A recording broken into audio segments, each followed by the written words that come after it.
गतकाली किट्रे तृतीय वर्ष बीटेक पढ़ुवा जड़े नेपाल छात्री हॉस्टल रे आत्महत्या करथिले। छात्री सहित किट्रे पाठ पढ़ुवा अन्य जड़े छात्रर प्रेम संपर्क रहितबा अनुमान करा जाउछि। कोनोसी कारणरू उभयଙ୍କ मध्यरे मनोमालिन्य देखा देबारू छात्री जनक आत्महत्या करिथाई पारंती बोली अनुमान करा जाउछि। ए घटना तुरंत पुलिस को हस्तांतर करा जाइथिला। पुलिस संपृक्त छात्रंकु गिरफ्त करी तदंत जारी रखिछि। आकु नै किट्रे पढ़ुवा नेपाली छात्र छात्री मानक मध्यरे चापा उत्तेजना प्रकाश पाइथिला।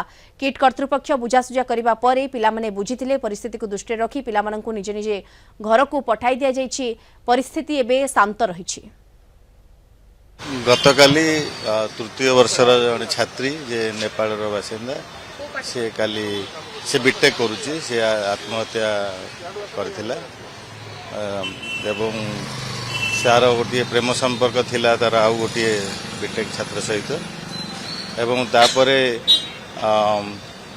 अनुमान करा जाउछि जे कोनोसी कारणरू से मानकर बोधे मनोमालिन्य हेछि सेतिपई झीटी आत्महत्या करिया पई चेष्टा करथिला एवं आथिरे किछि आमे देखिलु जे पिला मानकर जेतु झीटी आत्महत्या कर देछि तेणु पिला तांकर जो नेपाल पिला मानकर टिके चापा उत्तेजना आम देखिलु से आम कर्तृपक्ष आम समस्त पिला शांत करइलु एवं वर्तमान आमर परिस्थिति ये बहुत शांत अच्छी एवं पिला मानकु मध्य परिस्थिति की देखि से कहई से निज घर को चली जाए।